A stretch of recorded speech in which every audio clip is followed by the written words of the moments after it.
Welcome to Behind the Curtain, IMO. I'm Betsy Jordan.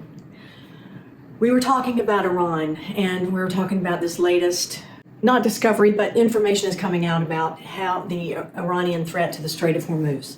Now, what we know is that whenever anything happens to Iran, they retaliate. And we know that it's quite possible that they will work some sort of deal with their allies. Their ally happens to be Russia, who has been sort of hamstrung with what's going on with Ukraine. And then what happens with Russia and China would not want them to close the Strait of Hormuz. Iran would not benefit from closing it. Yet, if they did for a time, and they could, it would mean significant instability in oil and gas prices. Now, that affects the rest of the world. But that is their leverage, and that is not what we want them to do. They already may think that it's a good idea to do that because they need leverage to combat being attacked by Israel and the United States. We don't want to back them into a corner. Why would we do that? Well, it could be said that they have been arming Hamas and Hezbollah and the Houthis in the region.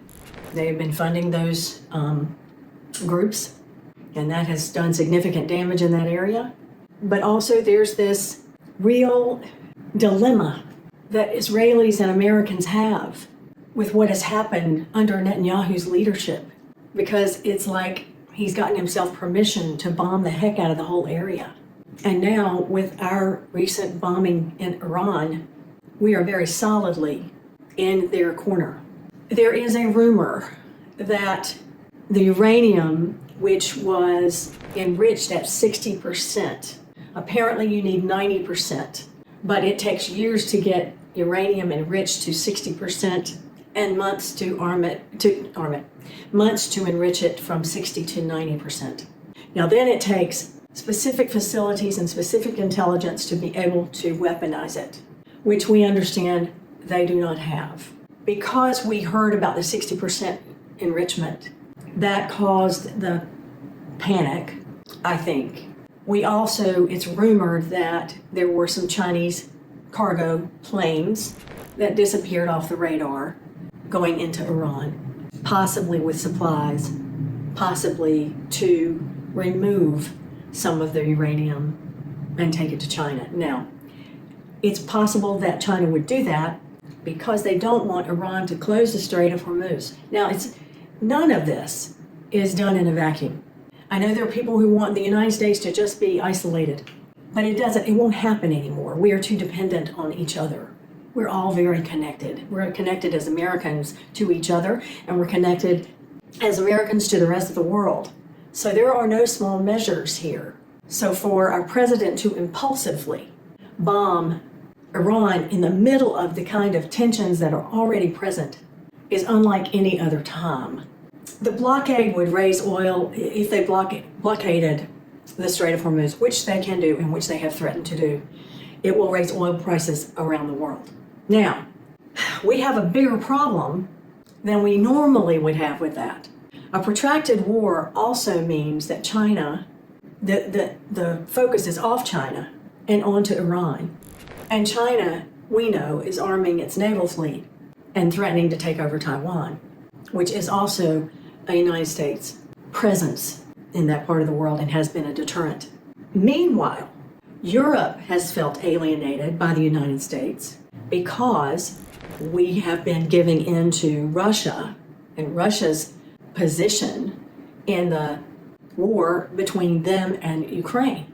Now we know, and you can go back and see other episodes on Behind the Curtain to understand the position of Ukraine. It's a gateway to Europe. And Russia really wants to dominate and take it over. And if not, they're going to annihilate it. And every attempt at ceasefire has failed with Russia. And so Donald Trump, believing that he's creating a ceasefire in the Middle East, in the middle of this conflict between Israel and Iran, I don't know what he's thinking. He's not really thinking clearly, because we really do not have power in that area except as an ally to Israel, which I have all kinds of moral issues with right now. because of their leadership, not because of the Israelis, not because of who they represent, but because of their leadership, who tends to like to bomb and bomb and bomb, and genocide is not a problem for them. It is a definite problem for me, and you can see back episodes of Behind the Curtain where I've spoken tomes about it, read tomes about it, and spoken about it.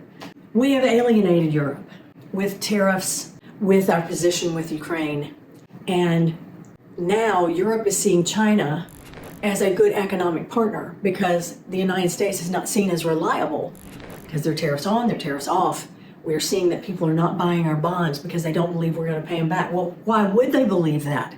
We have a president who's personally filed bankruptcy, not once, not twice, but I think 6 times. So that does not seem to matter to him. Reputation does not seem to matter to him. It does matter to the global economy. And shaking it up does not do us any good. As Americans, we end up paying the price, and it's a high one. So right now, Europe is considering partnerships with China. The first place is in electric cars. Well, so why would they be going after electric cars? Well, they are pursuing alternative energy. We used to be doing that in a lot more aggressive ways. And so we were competitive and we were reliable before these tariffs. Now we're not. And so Europe is looking to China as an economic partner. So what we're doing in Iran, what we're doing with the Russia and Ukraine conflict is leading us to economic snubbing. Like the rest of the world isn't going to want to play ball with us. And honestly, can you blame them? This has been Behind the Curtain.